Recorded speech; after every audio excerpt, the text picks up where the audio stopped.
everyone, and welcome to Balrog's Game Room, where today we're going to be going over Nintendo's fancy new system, the new Nintendo 3DS XL.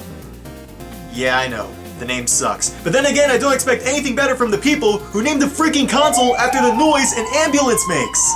Besides that though, there's a lot to talk about here, so I'm just going to go in with the big question. Is the new 3DS worth upgrading for, and what exactly is so different about it? Well, let's go over the features of this new thing and find out. I hope you like hands, because you're going to be seeing it a lot. Or them. What are pronouns? So the first thing you'll probably notice is that the system layout has changed quite a bit. The game card slot, power button, and stylus have all been allocated to the bottom of the system. Now personally, I've only popped out a card a handful of times on the original, but thanks to a small indent on said card slot, it makes it pretty much impossible now, so no complaints here. Also, grabbing a stylus from the bottom of the system is a little less convenient than the side of the XL. Not to mention, it's actually the smallest stylus in the 3DS family, if you count extending the original one, so you can't grab the thing like a pencil anymore. I did get used to it after a while, but it's a little annoying. Another thing I noticed is that the wireless switch is totally gone. You gotta go in the main menu to toggle it on or off. Personally, I like being able to just flip the switch so I could get an extra few minutes if I'm low on battery, but luckily that only cost me a few more seconds. It's really no big deal. Speaking of battery, the new 3DS has the same battery capacity as the regular XL, which is actually really disappointing. It'll last you anywhere from 4 to 7 hours, unless you're playing DS games where it'll last a little bit longer. Now that being said, Nintendo tried to combat this problem with something called auto brightness, a feature that's been on most smart devices for quite some time now. Using the new 3DS's camera, it'll, well, adjust the brightness. It's pretty self-explanatory, and if you're in dark places, you'll hopefully get a few more hours of playtime. I just still wish Nintendo added more battery power, but at least they're trying to do something to compensate us here. As for this camera, it's also about the same quality as before, save for a bit better lighting. Since the 3DS's resolution is so low, I'll let it slide, but it's certainly weird that I'm buying an electronic device in 2015 that still uses VGA. That said, it's not the only thing it's used for. Nintendo was nice enough to add face tracking 3D to the new 3DS, and oh my god! This is how it should have been all along. I don't have to worry about getting that 3D sweet spot anymore. I can just tilt my head around at a 45-degree angle and it'll still be fine. This makes playing in cars, gyro control games, or heck even just walking around the house work well in the system. And even though I was always that guy who played in 3D, it'll convert a lot of players into finally keeping the Switch on. It sometimes has to refocus when you're out of range, and if you're looking at the system too low, it screws up a lot, but that's a pretty small compromise for an awesome feature.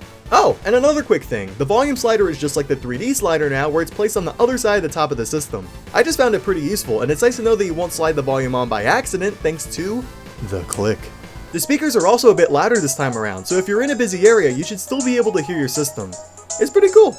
And how could I forget about the Amiibo functionality? The touchscreen now has an NFC reader under it, so you can use them for games like Smash Bros, Ace Combat, and even Xenoblade 3D when that comes out.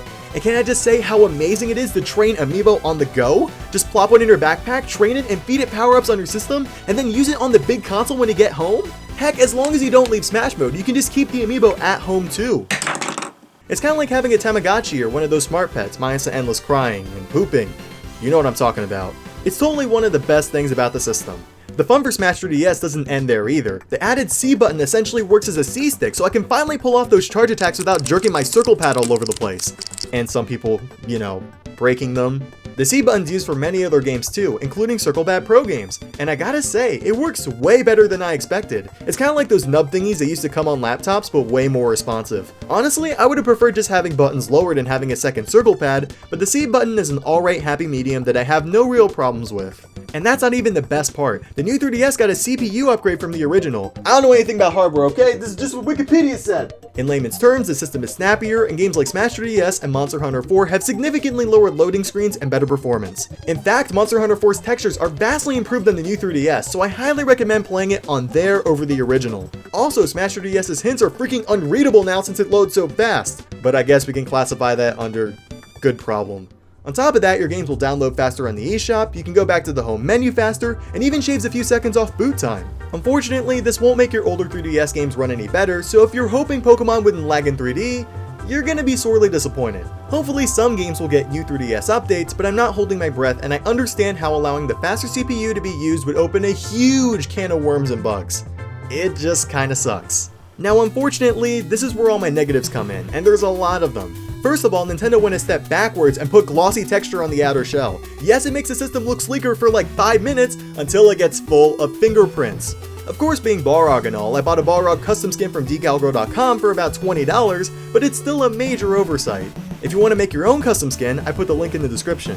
Next is the glaring lack of launch games or features for this thing. Monster Hunter 4 runs much better, Majora's Mask 3D gets camera control, Ace Combat gets Amiibo, and Xenoblade 3D comes out as an exclusive. That's it! Now the new features are great and all, but wow, Nintendo really needs to step their game up when it comes to system launches. Everything here just feels like an afterthought, and there's almost no current reason to dish out $200 for this. Next up, North America's finally joined the rest of the world and doesn't get an AC adapter with their system. Personally, I feel like this is insanely stupid for any company, since people trade in their old systems with the adapter. And you know, the fact you can buy one for less than $2 at Walmart. So I really don't understand Nintendo's penny pinching here, and it's gonna disappoint a lot of kids since a no AC adapter fine print is freaking microscopic on the box. Call me crazy, but even though they've used the same charger for years, I feel like every system should come with a cable that's required for the system to function. Next is the placement of the ZL and ZR buttons. Unlike the Circle Pad Pro, they're put to the side, and I personally find using that a little unwieldy. Not many games use it, so it's not a big issue or anything, it's just my 2 cents. Also, if you've seen my new 3DS videos, the system transfer is just unnecessarily complicated.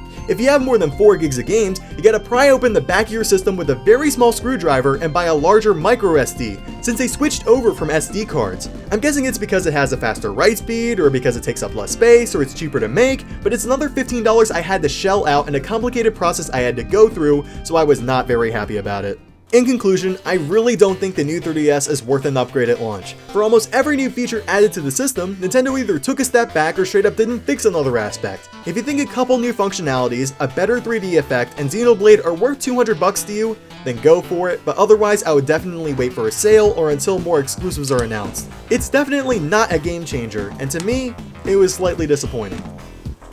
But hey, that's just my opinion. What do you guys think of the new 3DS? Do you think it's more like the DSi of the 3DS family, or more like the Game Boy Color?